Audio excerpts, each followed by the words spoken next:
A is for astronaut. Very rarely did something ever come into view of the International Space Station that wasn't Earth. There was considerable surprise when, hovering just beyond the reach of the station and well beyond the reach of Earth, floated a single EVA spacesuit. A quick search of the ISS found that all their suits and astronauts were accounted for. No signals were received by the ISS during the brief 5-minute period that the suit was within range of their portholes. No signals were able to reach Earth either. The suit watched them as they floated by. No eyes could be seen beneath its inky visor, but the numerous rips and tears did enough to suggest that even if someone had been inside, they were long since dead.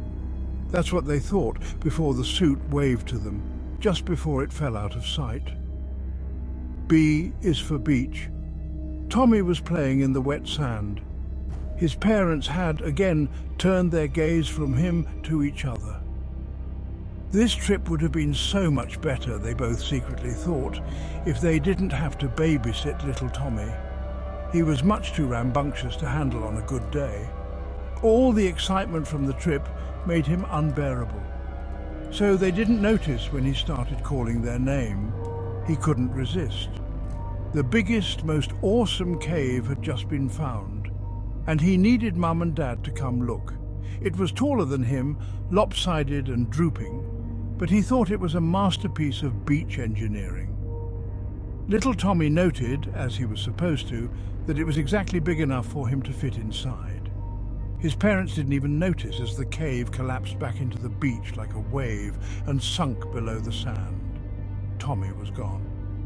There was the smallest disturbance on the surface as the cave pulled its catch under the sand and back into the water. C is for conversations from down the hall. What were you thinking? What? Sam just spent the last 20 minutes crying his eyes out, Jake. I don't know what you were thinking. I don't know what I was thinking. Barb, tell me what the hell's wrong. This damn thing, you got our son. What? This ragged fucking teddy bear. I don't know where the hell you got it. What teddy bear? What is that? Don't give me that. Barb, I have no idea what you're talking about. Look at it. This thing's arm is barely hanging on.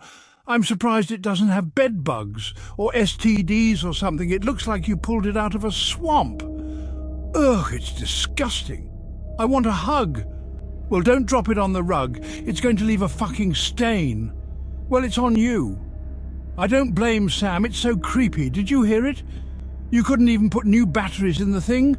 Sounds like the fucking devil, Jake. Babe, look at me. I didn't get him that teddy bear. What? But he said you got it for him. I didn't get him any teddy bear. Then where did it come from? He probably grabbed it out of a dumpster. He says he didn't. He's adamant he found it in his room. He said it was a present. Well, that's nice, but wait. What? Where did it go? D is for deforestation. The bulldozer slowly approached the tree, cutting through the thick brush, a lion stalking its prey. It lowered its plough like a shark extending its jaw. It bore its serrated teeth. Its engine snarled. The edge of the plough had barely touched the bark. It all happened in a reflexive instant. Like dolphins breaching the sea, about 7 roots shot out of the ground and folded inwards towards the tree.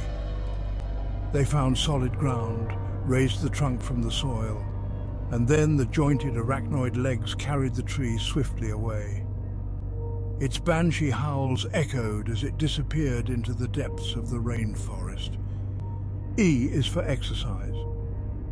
Just minutes ago, Tori's legs had been carrying her through 7-minute miles. Now the left one is dragging behind her, leaking blood onto the burning asphalt, and the right leg is cramping. Every second it threatens to give in. She stumbles. A pain, a venom, crawls through her body. Below her, the Florida sun has cooked the bike trail as hot as a skillet. She can almost feel it through her shoes. Half of her mind is trying to balance, the other half is focused on the lumbering beast behind her. The beast is too hungry to mind the heat. Its scales almost sizzle as it drags itself forward with its two massive forearms. Its long, bat-like fingers painfully grip at the ground, and they seize as the beast laboriously pursues its prey. Its all-too-human eyes watch Tori close, and its all-too-human mouth drips with spit, venom and blood. It's tasted her once. It refuses to let her go. It failed the ambush, but if it can push itself just a bit further, everything will be all right. It hasn't eaten in weeks. Worse, it can almost hear its young behind it, pleading from the ditch in high-pitched voices. 2 have already died. It refuses to let the other 3 wither. The 2 race onwards in the heat of the Florida sun. It collapses first, its tail spasms, trying to give it one final push forward. In a cruel irony, Tori collapses barely 20 feet away. Its tongue blisters as it licks her blood off the bike trail. They both close their eyes. F is for Mum. For Mum. I love you. It's so cold now. We've been wandering around for 2 weeks in these mountains. The snow hasn't let up. Every day the voice gets louder. It bores deeper, like a termite in my head. I tried really hard, Mum. I fought. I remember the stories you and Grandpa told me, the tales of the monsters out here. I think there's one inside me, the spirit that devours. It's going to make me kill Kieran. He's the only one left besides me. I'm so hungry. It tells me Kieran will taste just like meatloaf, just like you used to make. It says his thighs will be sweetest, like pork. He's sleeping. It doesn't need to tell me that it'd be so easy. I'm sorry, I hope you never find this note. G is for grandmother. You have to, his mother said. Zach didn't want to. His grandmother looked so helpless there, atop the mangled debris of the forest's floor. The blood had started to dry now. Earlier, it had been rushing down the side of her face. Her eyes were, thankfully, closed. They were such a pretty green. He fell to his knees, feeling like he was going to vomit. I can't, Zach croaked. I did, his mother said. So did she. It's just tradition, honey. His grandmother had been bound by Zach's hands.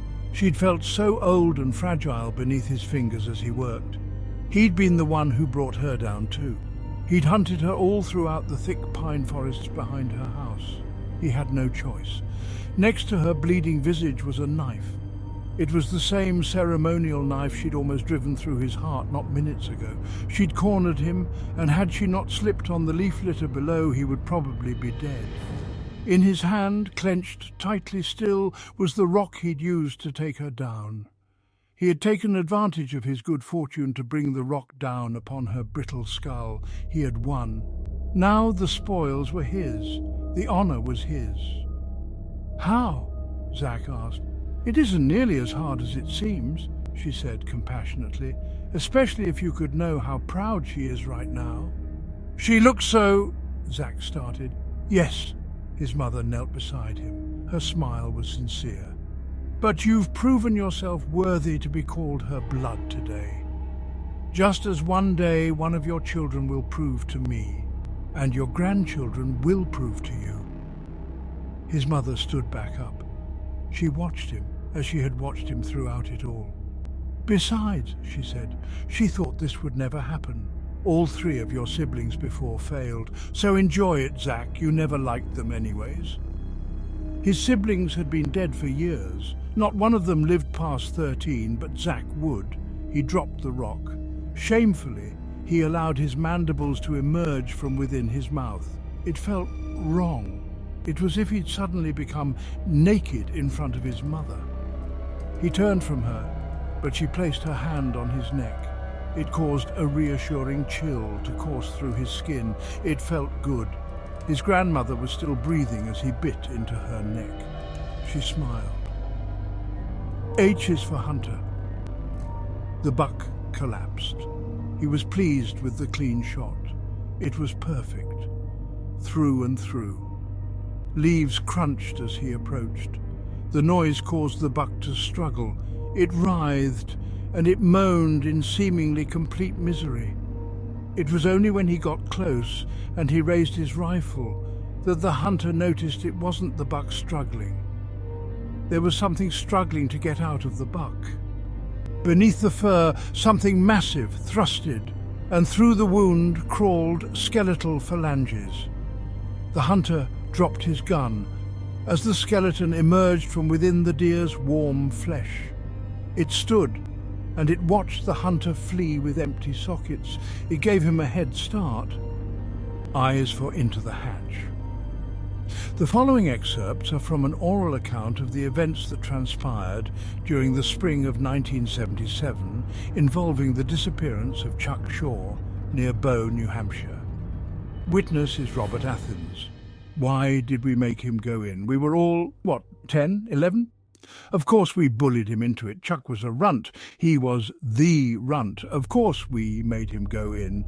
There was a short period of time where we started to really get worried, you know? It was just, what just looked like a bomb shelter. The door, rusty door, was sticking up out of the ground like a tree root. There should have been one room, but within, 10 minutes we couldn't even hear Chuck anymore. Where the hell did he go? You know? I think it shocked all of us when he screamed. Oh yeah, he screamed louder than anyone I've ever heard. Bloody murder. And then he came out of there like a bolt of lightning. I think he pounced on Ben like a wild tiger, ferocious, but then he started bawling. I don't think he ever would have let go of Ben had Frank and Pete not pulled them apart. He was real silent after that, whole way home. It took about a week before he started to talk again. Personally, I don't think he could talk. I think he screamed the voice right out of his throat. Even then, he still wouldn't tell us what he saw for another month. Even then, he really only told Ben. I still don't think I believe it all. See, you have to understand, Chuck was pretty imaginative. We all were. That's why we were too scared to go into the woods to begin with. Yeah, I think it took us a whole month of consistent prodding before that boy ever told us a thing. I think he made half of it up just to make us stop. Rambling was more the word. He rambled about this giant, what do you call it, a factory? I think that's what he said, like a slaughterhouse. That's the word he used. Underground. Massive, he said. Acres wide and deep. Impossible, right? He was very stingy with me after that. I think it's because I pushed harder than Ben. And I think Chuck blamed me for everything. Honestly, have you contacted Ben? Ben Huckins? He was closer with Chuck. I still think he has a few morsels left to pull. Anything else? Well, I know Chuck disappeared on the 21st, I think. He was getting real weird the week before. Paranoid. His parents were real worried.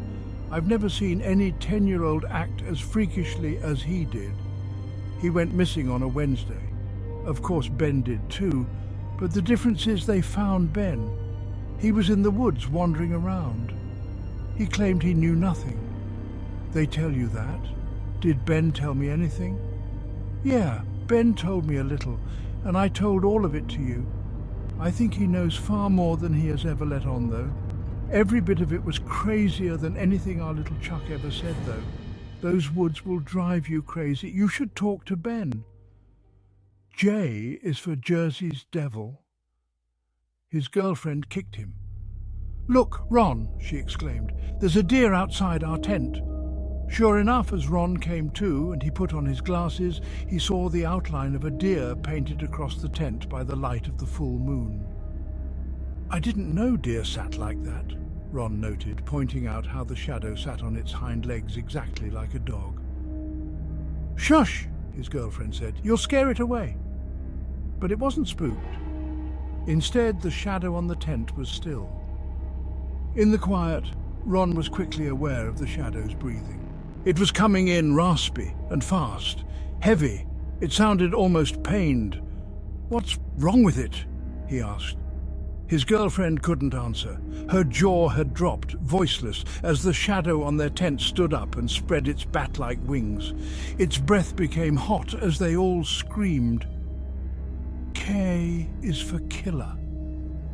Nearby, the bodies of his brother, sister, mother and father lie. Collectively, they've turned the entire carpet red. Alone, he stands in the bathroom. He's the youngest of them all. He's responsible. partially. Now your face. The boy sees himself in the mirror.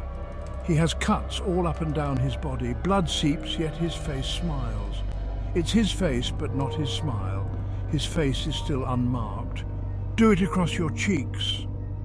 The voice isn't commanding, it's speaking out loud using his mouth. The boy is no longer in control of his body. He can't even cry as his arm brings a knife straight up towards his face. He can't even close his eyes. He just watches as the blade touches his cheek. L is for lucky. The woman running towards him was perfect. Her breasts were plump, succulent, and so were her pearly white thighs. They seemed to glow in the moonlight. He wondered what her flesh would taste like. Oh, and her hair, it was so short and red, vibrant. And she was coming right at him. It was just the two of them on the street. The sun had barely risen. To his right was a ditch, and just beyond it a field full of wheat. He imagined grabbing her by the throat and tumbling down with her. He'd drag her into the ditch to finish her off. Or maybe he'd pin her to the hard sidewalk. He would crack her skull against the concrete like an egg on a countertop. His van was close, he realized as she jogged past it. Maybe he would pull the pocket knife out of his pants and stab her. He would drag her by the hilt and twist the knife. He imagined letting her free a few times, letting her fall to the ground just so he could stab her again and again. He'd load her in the back and take her home. His mouth started to water. As she drew near, he reached around for his back pocket. He found the knife, nestled safe and warm. His fingers seized it. She smiled at him, so close. He smiled wider. He could smell her now. She was musky, sweaty. She was right on him. "Hey, beautiful morning?" "Yes," he said, turning as she passed. "Beautiful." The runner continued onwards, and he continued down the road. He whistled, "Hey, Jude," as he started his van and drove away. M is for marriage. She was late that night. A chill rode up his spine as the window opened. Cracking his eyes, he noted the red numbers on the clock. 4:23 a.m. A breeze seemed to lift the covers behind him. Like a mist, his wife glided into bed. He didn't even notice her icy touch anymore. Her hands wrapped around his chest, and he smiled. He loved her, but still that animal instinct struggled within. His heart started to race. He wondered again about their infant daughter down the hallway. She was warm, like him. Was she safe? Was he safe? Again he forced the doubt, the fear back down. It subsided. Of course she was. Of course they were. She loved her daughter. She loved him. They were both safe. He felt a heat on his neck as she pursed her lips and kissed him. The blood-red mark stayed there until morning. N is for night. I never feared the night sky. At night you can see beyond our world for miles and miles. Everything is so clear and I can see it. At day the sky clouds. The blue covers my view. I can't see it. I hate when I can't see where it is. The only thing reassuring about the day is that at least it can't see me either. I hate the way it smiles at me. O is for orbit. They did see the spacesuit again. This time it directly hit the front of the station. It bounced off the solar panels and rolled onto the side of the ISS. They didn't see it through the rear-facing portholes. There was a knocking at the airlock. P is for paralysis. He made a bargain with the wrong man. James Collins was stuck paralyzed just outside the corner of his apartment building. Ethereal, the only one who could see him, stood before him in a black-brimmed hat. The man bid him adieu with the tip of his hat and a flash of his teeth. His words rang in his ears like rusted bells. I granted you your desire. Your family is now fully sustainable. Your enemy has been dealt a rather unfortunate hand in the stock markets this morning. Your son will be set for life. The son of your foe will find himself another unfortunate victim of a drive-by. Gang violence is so depressing. Now, as promised, you owe me this 50 years. Those will be spent here. You can watch and you can listen, but you'll never be seen or heard. In half a century, I shall return to release you. Until then, live in the moment Every moment to watch time pass is a privilege, if you allow it to be. So he waited. He missed the sensation of his own blood pumping through his veins and the cold rush of air down his throat. He watched as his son left. The apartment they used to call home would surely be beneath him now. Years flew by, and he watched the city around him grow. Soon, days became like hours to him, hours to minutes, minutes to mere seconds. One day, he noticed a particularly interesting-looking man strolling down the lane in a fancy suit. He was young, with a head full of ginger hair. If James didn't know better, he'd assumed he'd fallen backwards in time. The young man was him. Surely, and in a way he was. The young man removed a canister, a flask, from his suit and drained it. Then his arse fell to the concrete below and tears started to flow. "Where did you go, Dad?" he asked with a start. James realized then that the young man was his son. He had come so far and the years had changed him. James had given everything, so he couldn't imagine why his son had grown so sullen. Tears couldn't fall as his son left his side, walked into the building, and was reunited suddenly, not 5 minutes later, with the ground. He lay beside his father, but his father couldn't touch him. James had 20 years left to go. Q is for Quiet Study Hall. White ashes fell from the white ceiling.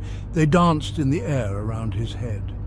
The desks around him had started to crumble, as if they too were made of ash. The glass wall beside him showed an empty hallway that led nowhere. He was alone with the thing. The thing stood in the front of the classroom, tall and bulky, and tapped its claw against the blackboard. He gave it his attention. Atop its massive shoulders was fixed an antelope skull with wild, twisting horns. Its body was concealed by a cloak of black tar-like feathers. It seemed to breathe. Protruding from the center of the cloak were 4 skeletal hands. It turned its gaze to the board and it started to carve. Black ash fell from the tip of its claws and gently they formed uneven piles at the base of the wall. The bell rang and he woke up in a familiar room. A detention sheet greeted him for once again sleeping in the quiet study hall. He couldn't remember what the thing wrote on the board. R is for redacted. Dear Senator Cornyn, I'm writing to you today because of recent questionable and disturbing events. I live in Santa Ana. I've done so for about 30 years now. My mother, however, has spent her whole life in Anaheim, Texas. It's a small little town, barely 100 people in total, and she lived a very happy life there. In regards to Anaheim, I know everything about it because I grew up there. It's a quiet, very personal community. They stick to their guns and each other, and that is it. I was one of the only kids who ever sprung up out of that dirt hole. Me and my brother, that is. Everyone else were ranchers, ex or current. To them and me, Anaheim was about as real as anything. Now, the problem I'd mentioned earlier started about 4 months ago. That's how long it's been since I've been in contact with my mother. The last time she called, she'd mentioned something strange had been happening with her neighbor, and she thought he was up to something rather fishy. She was in rather a panic about it, and my mother is a Texas-born woman, so it would have taken something pretty serious to rile her up. So I drove up to stay with her. Now, Anaheim is just northwest of Santa Ana a little ways. It's an hour north straight up 283, and then onto 153. It'll take you all the way up, and then you'll find Anaheim just off 153 before you hit Nolan onto Farm Ard. I know this because I go there all the time. The problem is, when I got to the turnoff, there were police cordoning off Farm RD. I asked them what they were doing, and they told me to leave or I'd face federal prosecution. So I went up around north, past Nolan, and I was told to stop at 2 other roads that led to Anaheim. And again, I was told about federal prosecution. I tried calling my mother again, and there was no answer. So I waited with a friend in Nolan for the night, and come the next day I couldn't find Farmard at all. I couldn't find any road that led into Anaheim. I got to a point of frustration where I even tried to walk through the dirt to get there, only to find there's now a fence surrounding the whole town. I was asked to leave at gunpoint by federal guards long before I was able to get within half a mile of the fence. It's going on months now and I still have no answers. The town no longer appears on Google and I've been asking around. There seems to be a gag order on any reference to the town. My friend in Nolan, the very one who let me stay at his house, is now terrified and adamant that Anaheim never existed. He's continued to encourage me as such, like he's trying to bribe me. But it did. My mother is still in there, and I need to make sure she's okay. I need answers. My brother needs answers. Please find this letter well. Miranda Hawkins. Dear Miss Hawkins, I've been authorized to write to you on behalf of Senator Cornyn. It's my understanding that for the past several months you have had an inquiry involving a particular town in western Texas. Anaheim? Texas? In regards to this inquiry, I can personally assure you that there is no such place as Anaheim, Texas. I've been very thorough, I assure you. There has never been a town such as the one you described in the registry. There is nothing south of Nolan besides wind turbines and farmland. I apologize for any inconvenience and undue stress this has caused you. If you have further questions, please feel free to respond to the return address on this letter. I would love to answer any further questions you might have. Perhaps if you could send me your mother's name, we could search for her current whereabouts. Robert McConnell, DSA. S is for Survivor's Guilt. The following excerpts are from an oral account of the events that transpired during the spring of 1977, involving the disappearance of Chuck Shaw near Bow, New Hampshire. Witness is Benjamin Huckins. Not a day goes by I don't think about Chuck. The weeks after we went into the woods, I was his only friend. Bob certainly wasn't. I don't know what he told you, but he was never really a friend to Chuck. He wasn't with him in the end. I was. I think I was the only one who believed him. Even back then, there were things that Chuck only told me. He told me those in confidence. So please understand if I can't convey everything that happened to you. It's been years and I still don't feel comfortable talking about it. That place. Chuck was convinced that he was being hunted. That was the word he used. Hunted. He said, and he only told this to me, but he said he wasn't alone in that place that day. He said that he heard something walking around making clacking sounds on the metal. No, he never described it. Yes, it. As in thing. I can't talk about the day he disappeared. Yes, the paranoia was real. Chuck was convinced that the thing was coming for him. The thing in the place, yeah. Honestly, no, I didn't believe him. I believed he was afraid. Surely, but no. I didn't believe he was in any danger. That changed on the night before he disappeared. It's going to sound silly to you, but I had a nightmare of sorts. At least that's what I pray to God every night that it was. A fit of sleep paralysis, hopefully, but it scared me. There was something in my room, on my ceiling, hanging there.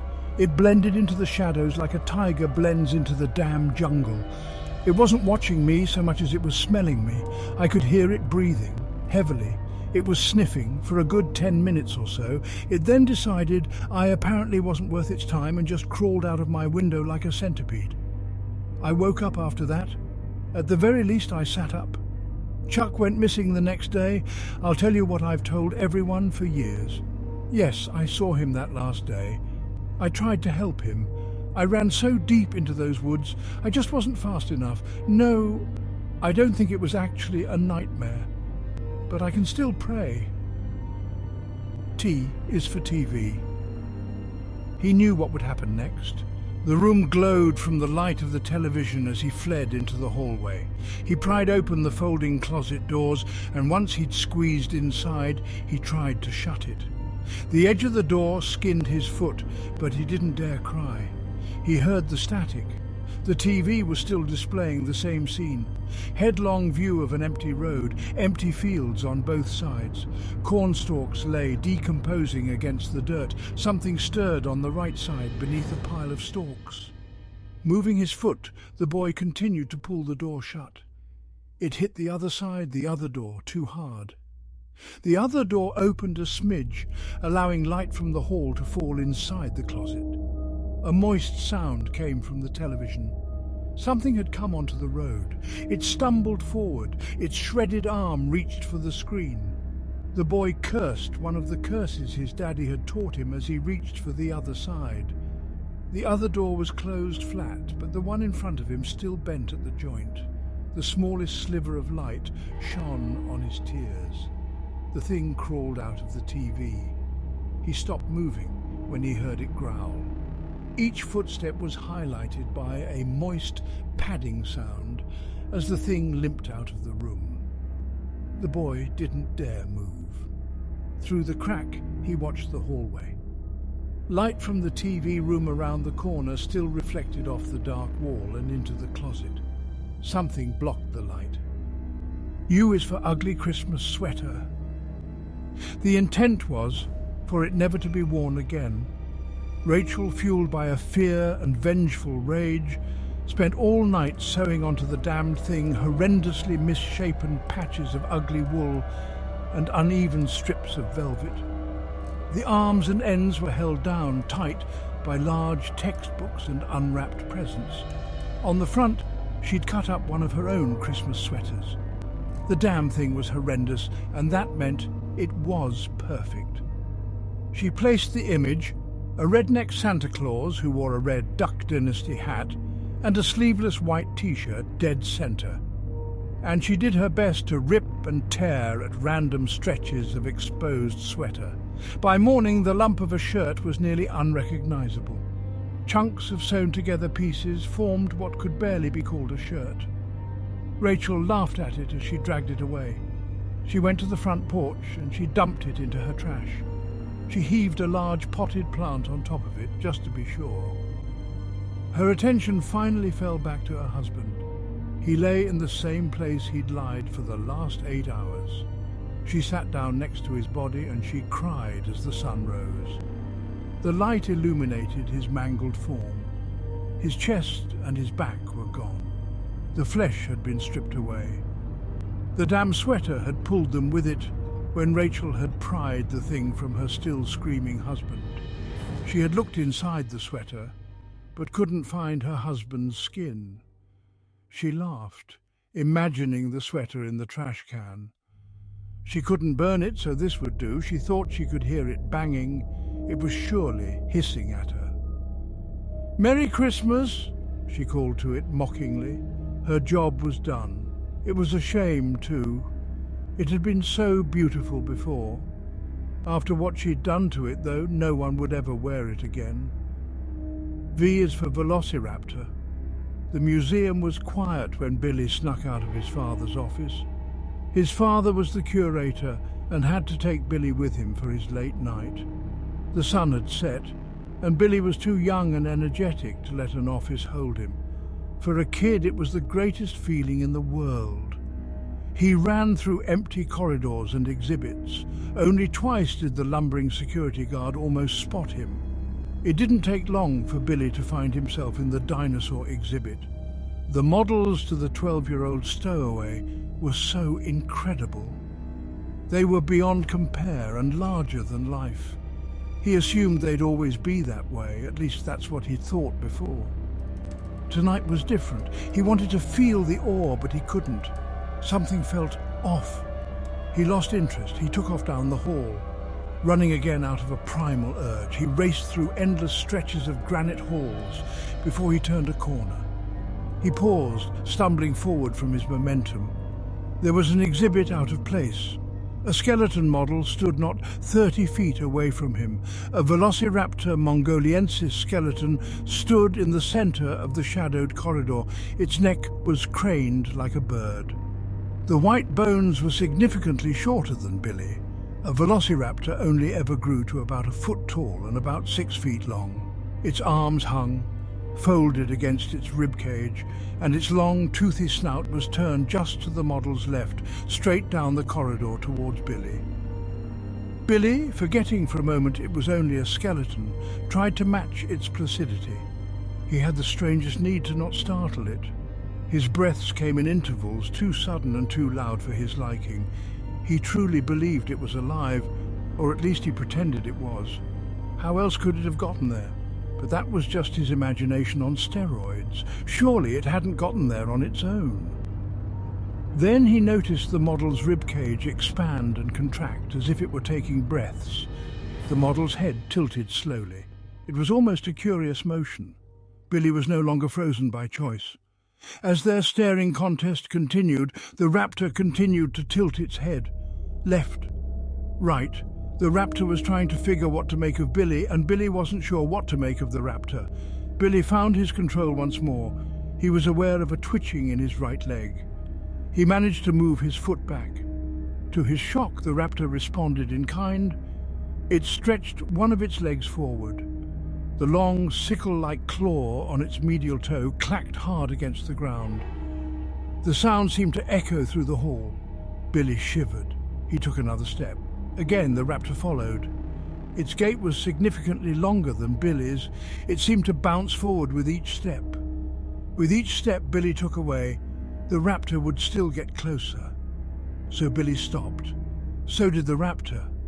It watched him. Billy knew that even without eyes, it was looking right at him. The skeleton's claws twitched and fidgeted. Billy was being sized up. Through a glance to his right, Billy saw it, his father's office. The light in it was still on, but the door was shut tight. He was farther from the door than he was the raptor. Seconds wafted by and his eyes danced. The raptor didn't move. Billy didn't dare call his father. The raptor would be on him too fast. Maybe if he ran, maybe then he could call his father as he was running. His father would open the door for him. His father could help him as long as he bought himself enough time and distance. Tears fell as he tried to make a decision. It was so far, but it was his only hope. The decision was made for him as the raptor's jaw descended. On a hinge it slowly swung open. It lowered like a ramp to a plane, ready to rip and tear. The silence was murdered by a howl. The raptor was yelling, screaming, and it sounded just like Billy. The lungless beast spread its razor-clawed hands wide, ready to embrace its prey. It charged as Billy turned. Billy cried for his daddy. He wailed and he ran. He wouldn't make it. He was sure of that. He wouldn't make it. The screaming had stopped, but Billy would cry all the way home. His father comforted him, but he never believed Billy. He even tried to show the screaming, wailing child on the way out that indeed the velociraptor had never moved. It remained frozen, with its arms held wide and its jaw hung low. "Are you?" is for water. The green water lapped beneath the rotted wooden dock. All of her friends had jumped in.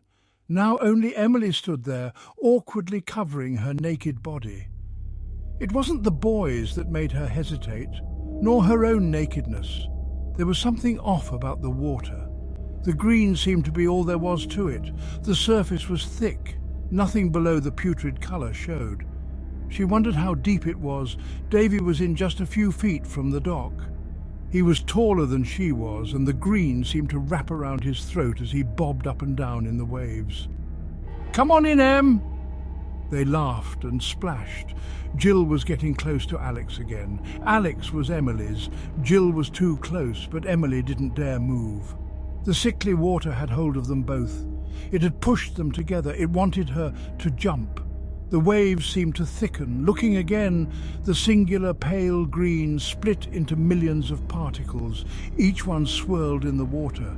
They moved, they swam.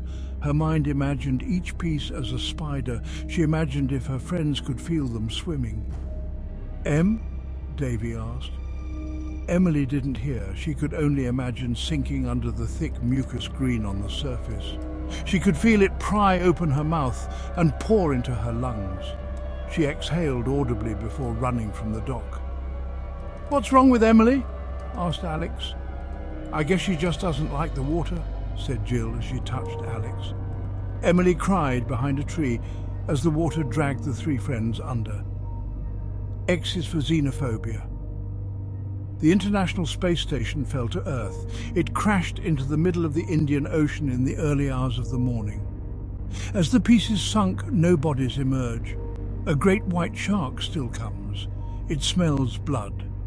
In the dark waters it can't see well, but it follows its nose.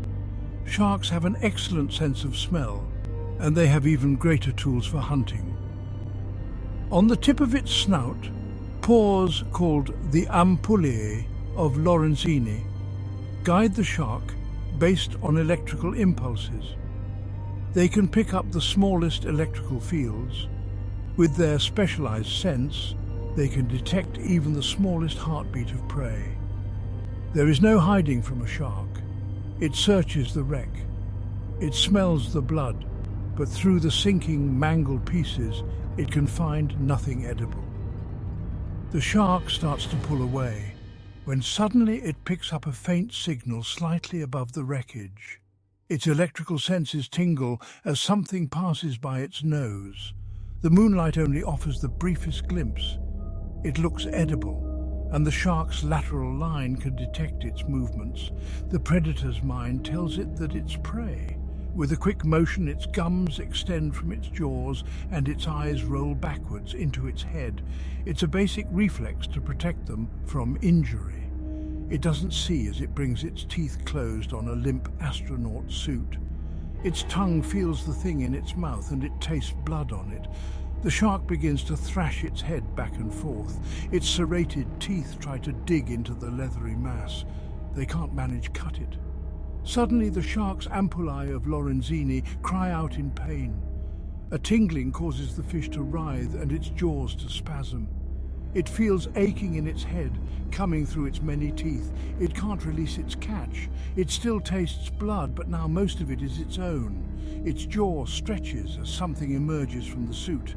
It tastes like carrion, rotted and foul. Too foul for even the shark. It struggles its hardest as the projections from the suit feel around the shark's insides. The shark tries to regurgitate, but it can do nothing as it feels its own teeth pulled from the gums. Its jaws stretch and stretch, pushed by the suit's extensions, and eventually they tear as the thing pushes. The shark is dead long before the thing has finished. After the suit is freed from the dead predator's clutches, it begins to pull the once great predator's body inside its own. The thing devoured it, stuffing it within its impossibly small form. In the deep, the still man-sized astronaut suit settles to the bottom. Blood leaks from the center seam. The dark here is like home. It waits for a while before it starts to walk. I is for you. What's the earliest you can remember? My first memory is of me in a crib. What will be me? I see myself, my body lying sound asleep. The light of the moon highlights my face. There's a spindly woman holding me. What is me? She smiles as she brings me down, atop of my body. I sink into it like a well-used mattress. I breathe in. I see through my body's eyes for the first time. I see the woman better now. Her hand is still nearby. She cranes her long neck down towards me and she kisses me. She tells me everything will be okay as she pulls her hand away. There's something in it. It's small, white, and it's struggling to escape her grip. I always used to think it looked like a shiny mouse. She speaks to me. It'll take some time to adjust, she says as she strokes my naked head. You won't remember anything for a while, I coo as her hand leaves my cheek. I turn, my parents are sleeping on the bed. They don't hear her. This is you, she continues. From now until it dies, this body is yours. She turns to the squirming thing in her hand, the thing that used to live in my body. And this is mine. She eats the thing whole. It stops struggling as it's pulled down her throat. It's taken me this long to realize what that memory was. It was the memory of my birth. The memory of how I stole my body. Do you remember? Z is for Zephyr. The reef lay dead ahead and the storm grew fierce. Through the snow, the captain sees them crawling about the hull. Their faces glow red hot. Fires and embers crackle within their skulls. The demons clamber about, and the remaining crew members desperately fight them off. The captain sees another man fall. The demon stares into the poor man's eyes, and his soul bursts into flames. He is one of them now. As the skeletal things approach and his crew dwindles, the captain of the Zephyr makes a final decision. The raging sea below roars, begging to be fed. The captain releases the helm of the ship, and it crashes into the reef. The ocean claims them, human and demon alike. Thank you for joining me here at Nightmare Theatre. My name is Arthur Pembroke, and I'll see you again tomorrow night.